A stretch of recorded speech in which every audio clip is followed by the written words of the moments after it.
On this Monday night, the threat of power blackouts in Alberta. How the electrical grid was pushed to the breaking point. We've used all available power. What caused it and the potential solutions to ease the pressure. 100 days since Hamas attacked Israel, the anger and anguish of the families of hostages. Do you want a better future, or do you want the cycle of war? And the agonizing wait for Palestinians hoping to escape to Canada. Critical competition in Iowa. Is Donald Trump beginning a slow march to the Republican nomination? Looking for a stamp of approval. We can't forget about Ross. This story is way too important. A campaign to honor a Canadian soldier kicked out of the military for being gay.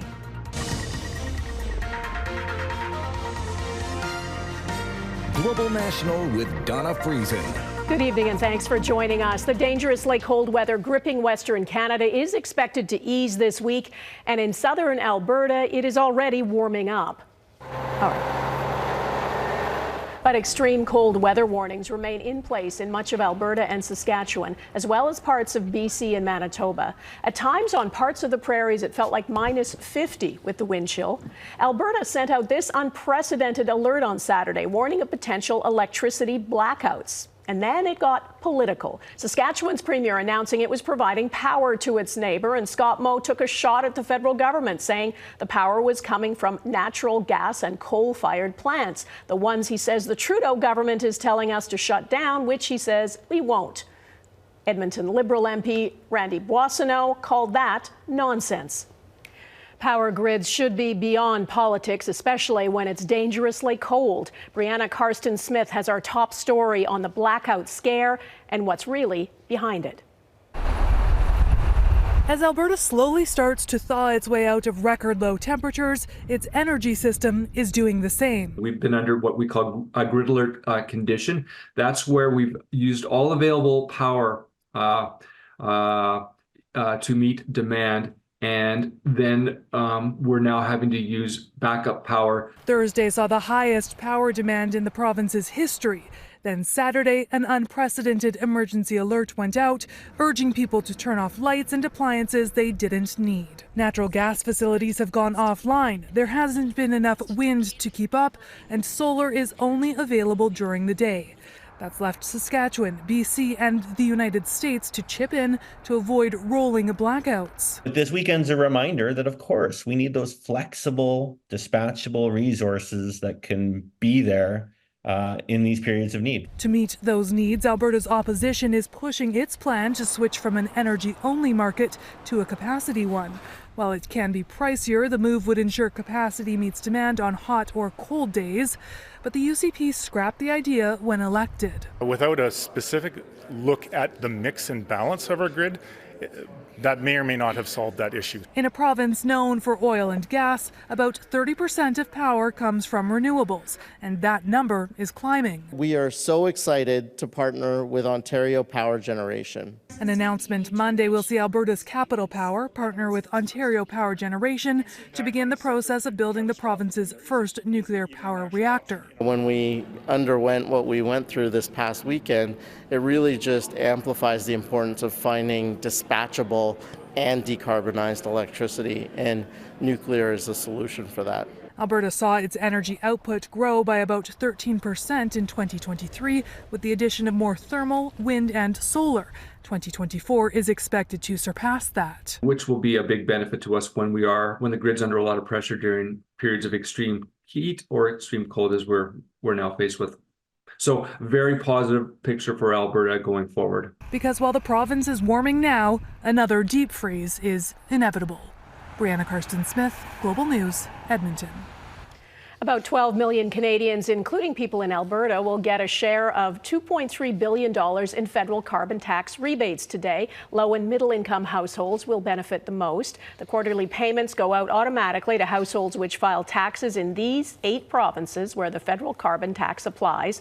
The amount you receive depends on your household size and where you live. For example, a family of 4 in urban Alberta will receive $386. A single resident in rural Nova Scotia would get about $160. $136. More than 80% of people will get the money via direct deposit. The rest will receive a check in the mail. The rebates are meant to offset the cost of pollution pricing and is part of the federal government's goal to cut emissions by 40% by 2030. A coroner's inquest began today into one of the worst mass murders in Canadian history. 11 people died, 17 others were injured when a man went on a violent rampage on James Smith Cree Nation and the nearby town of Weldon, Saskatchewan. The suspect died shortly after he was arrested, but the search for answers goes on. Heather Yourex-West is in Melfort, Saskatchewan tonight. Donna, how and why Myles Sanderson was able to take so many lives on that September day are questions that this inquest will seek to answer, as a jury works to make recommendations to ensure that this never happens again. A sacred fire burns in support of a community gutted by loss. It's been almost a year and a half since 11 people, mothers, fathers, grandparents, and sons, were murdered in a violent rampage on the James Smith Cree Nation and Weldon, Saskatchewan. The objective is to have the story told, honor those victims that died on that day, and try to come up with some recommendations that will help prevent this happening again in the future. This process for me is very important, so I can leave that trauma behind. Daryl Burns' sister, Gloria, was killed. He's one of several family members participating in the inquest, with the ability to question witnesses throughout the process. One of the big questions is the trauma. The trauma from the residential schools, the trauma from colonizations, the trauma from oppression and suppression and lateral violence. Okay, we need to have those addressed. There's not going to be a trial, so this is the only way that the families and the public can hear exactly what happened and a true public, factual account of what happened. The details won't be easy for anyone to hear. In the weeks leading up to the inquest, families were shown some graphic evidence collected by the RCMP and coroner's office privately. It was another trauma that Burns hopes will lead to healing, breaking the cycle of pain for generations to come. We can prevent all these people from feeling all that trauma and that pain and that anger in their hearts. So maybe another Myles is not created again. The inquest is scheduled to hear from 32 witnesses, including critically the Parole Board of Canada. The question as to why Myles Sanderson, a man with a long and violent criminal history, was paroled, weighing heavily on the minds of many in this grieving community. Donna? Heather Yourex-West in Melfort, Saskatchewan tonight. Thanks, Heather. It has now been 101 days since Hamas attacked southern Israel and took hostages. After that, Israel began its siege on Gaza, and today the Palestinian Health Authority said 24,000 people have been killed there since October 7th. One overnight Israeli strike on a home in Rafah killed at least 14 Palestinians, including a 2-year-old girl. There was also a surge of violence within Israel. A 79-year-old woman died in a suspected car ramming attack in a Tel Aviv suburb. 17 other people were sent to hospital. Police say 2 Palestinians from the same family stole multiple vehicles and rammed them into pedestrians in 3 separate places. 2 men have been arrested. It is being investigated as a terrorist attack. There have been no claims of responsibility. For the families of the more than 100 hostages still captive in Gaza, the last 100 days have been agonizing. And now new information from Hamas is adding to that anguish. Daniele Hamamdjian is in Jerusalem, where families are desperate for word on their loved ones. Danielle. Donna, some of the families were given information on their loved ones when others were released back in November. Since then, there has been nothing. Adding to the agony in some cases are Hamas videos, like the one released tonight, in which it claims that 2 hostages, both men, were killed by Israeli airstrikes. Israel calls it psychological warfare. Not everyone here believes the Israeli military's campaign in Gaza should end now. But they all believe Benjamin Netanyahu's time as prime minister should. They're here to mark 100 days since the attack, since the hostages were taken. 100 days without the prime minister taking responsibility. Among those who gathered outside the Israeli parliament demanding accountability were bereaved families. Maoz Inon knows all about grief. Both his parents were killed on October 7th, but don't expect him to talk about revenge. I'm willing to forgive the Hamas. It was much more difficult for me to forgive the Israeli government. Where most see a crisis, Maoz, the entrepreneur and peace activist, sees an opportunity. So only hope and a better future will eliminate Hamas. He's heard it all from both Israeli and Palestinian friends. That he's naive, that his parents might have been killed by Israeli crossfire, not Hamas. That peace is impossible. I tell them, what does it matter? What does it matter? Why and what happened and who started it on October 7th? I'm saying them, do you want a better future or do you want the cycle of war, the cycle of blood, of hate and fear that has been going on for a century now? Gil Dickmann is no fan of Netanyahu, but believes the country needs him to eliminate Hamas, who murdered his aunt and who's still holding his cousin Carmel Gat hostage. I see it as a life and death conflict, not an Israel-Gaza conflict. We believe in life, and the other side, a terror organization, believes in death. Gat was supposed to be released back in November, but the deal fell through.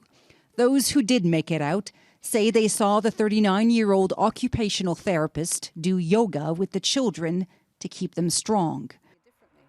With fewer hostages in captivity, her family now fears the worst. We know that there are crimes against humanity being committed right now on the hostages, both men and women.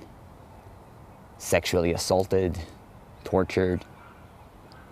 It's widely believed that Netanyahu's position in the long run is untenable. But for now, the priority is the war, which has the support of the majority of Israelis. Replacing Netanyahu will have to wait. Donna. Daniele Hamamdjian in Jerusalem. Thanks, Danielle. There have been more attacks on ships in the Red Sea. Houthi rebels based in Yemen and supported by Iran struck an American-owned container ship off the coast of Yemen. There was no significant damage to that ship. Earlier, Houthis launched an anti-ship cruise missile towards an American destroyer in the Red Sea. The Pentagon says that missile was shot down. Palestinians in Canada are scrambling to submit applications for extended family in Gaza, hoping to bring them to Canada.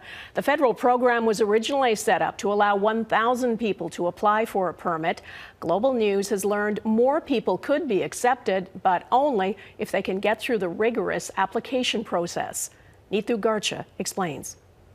This is my family back in Gaza. In December, Zara Judah was able to see her family on a video chat after losing all connection with them for 2 weeks. So the moment I receive a dot, I know that they're fine, but they're trying to get connected. The Canadian permanent resident arrived here last month after fleeing the war in Gaza. She says she filmed this video on October 9th before her family fled their home in the north. Her father later returned to this site, their home destroyed in an airstrike. There's new hope through Canada's temporary resident pathway, offering 3-year visas to extended family members. It is a very time-sensitive issue. She's applied to bring her parents, 2 sisters, brother, and grandmother, and is fundraising to help cover the costs. This money will be used to get them out, find a place for them in Egypt until they are able to arrive to Canada. Ottawa says the program's initially announced 1,000-person limit is not a hard cap, reassuring for this couple applying to sponsor 61 relatives. Nearly half are children, including their newborn nephew. It's a big number. Then if I put the hat of humanity, I say I can't brutalize. I can't take one and leave another. Take one child and leave another child to die. As they try to help their families, they say the application process has been confusing. Collecting all of this information, it is really not easy. And we were lacking of directions at the beginning. Some immigration lawyers say the process involves an unprecedented degree of personal details. Some information is specifically requested from 16 years, which again is unprecedented. and the level of detail certainly is something I've never seen. The federal government says it's part of a unique security screening process, which takes into consideration the volatility on the ground. Well, what we need is a ceasefire. We need this to stop. There's no guarantee families like hers will be accepted or how long it could take to know whether they are. Getting out of Gaza is another challenge, something she says they wish wasn't their only hope for survival. Neetu Garcha, Global News, Vancouver. The first big test in the Republican race for the White House coming up, the caucuses in Iowa. How strong is Donald Trump's hold over the party?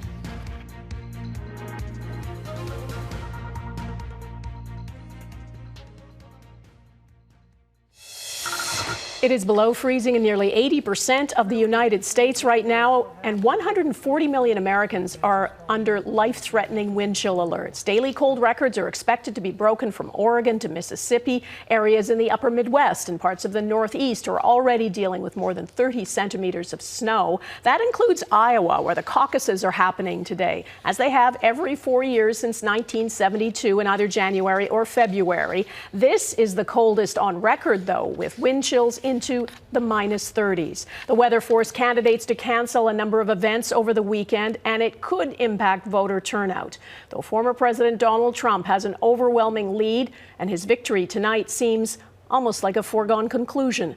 Jackson Prosco reports on the vote and the race for second place. In Iowa's bitter cold, there's really only one question. Can anyone come close to Donald Trump, or will his Republican rivals be frozen out? I'm caucusing for Nikki Haley, and I don't care how cold it is. I can't divorce myself from Trump. We are caucusing for Trump. Down to Donald Trump or Ron DeSantis. Second place may be the only prize up for grabs in the caucuses. We can't continue to be a country in disarray with the world on fire. Nikki Haley and Ron DeSantis are polling nearly 30 points behind Trump. You're never going to have an opportunity to cast a vote that's going to have a bigger impact. Most Republican voters see Trump's opponents as pretenders to the throne. This is, after all, his party. In Iowa, it's not that we're the kingmaker. We separate the contenders from the pretenders. It hasn't helped that the supposed Trump alternatives are barely willing to criticize the former president and have already vowed to support him if he wins the party's nomination.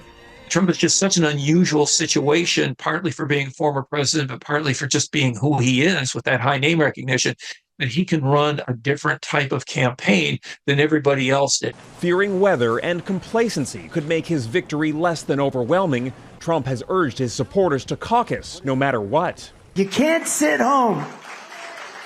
If you're sick as a dog, you say, darling, I gotta make it. Even if you vote and then pass away, it's worth it. A weak performance would be embarrassing. Do well enough, and Trump could derail his opponents before the critical New Hampshire primaries in 1 week. If Donald Trump does very, very well, 50%, 55%, to be honest, he's probably got the nomination sewn up. Iowa hasn't successfully picked a Republican presidential nominee in more than 2 decades. This time around, the first in the nation contest could be the start of a very short race. Jackson Prosco, Global News, Washington. Day of destruction ahead. Lava breaches defenses built around homes in Iceland.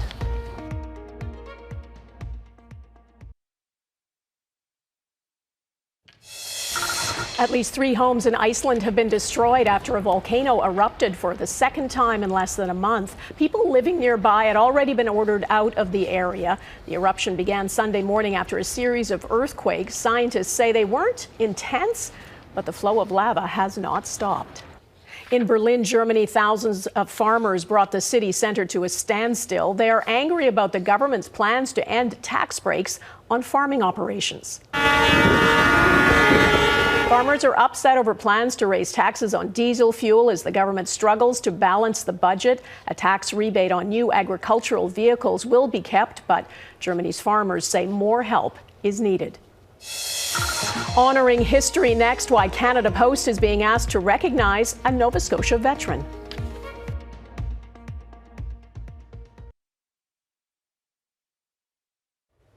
A Nova Scotia woman has launched a campaign to get Canada Post to recognize a Canadian veteran. Ross Hamilton was a popular female impersonator who entertained Canadian troops during the First World War, when women weren't allowed to serve as soldiers. As Heidi Petrachik reports, he was discharged from the military years later, a wrong some believe should be set right with a stamp of honor. Canadian soldiers stared down death in the First World War's bloody trenches, making boosting morale a military imperative. That's how groups of entertainers, known as concert parties, soon formed from within military ranks, none more famous than the Dumbbells. And when Ross performed with the Dumbbells, he always performed as a woman. Ross Hamilton, from the village of Pugwash, Nova Scotia, enlisted in 1916 as an ambulance driver, but made his name as Marjorie. And he gave them a break from the everyday horrific realities of war. The Dumbbells performed on battlefields and stages to great popularity. When the Second World War broke out, Hamilton signed up for military service again, and again entertained in drag, until he was outed as gay in 1942. And then quietly kind of dismissed for reasons other than medical. That reason often cited when the military would release queer service members at the time. It's such a paradox, because for so much of his life, he was challenging gender norms, but all the same, he wasn't out, and he wasn't allowed to be out and queer. I've always felt that that was wrong at the time. It's still wrong now. Van Vulpen has submitted Hamilton's name to the nation's postal service to turn his story into a permanent symbol of pride. I would like for Ross to be nationally recognized through a commemorative stamp with Canada Post. And it also kind of debunks this idea that queerness is a new thing, a new phenomena. We've always been here. Hamilton befriended the Van Vulpen family upon returning to Pugwash and died in 1965. She is now asking Canadians to affix stamps on letters of support in her campaign to recognize the wartime role Hamilton played at personal cost. Heidi Petrachik, Global News, Halifax. And that is Global National for this Monday. I'm Donna Friesen. Tonight's Your Canada is Kimberley, British Columbia. Thanks for watching. Hope to see you here again tomorrow. Bye-bye.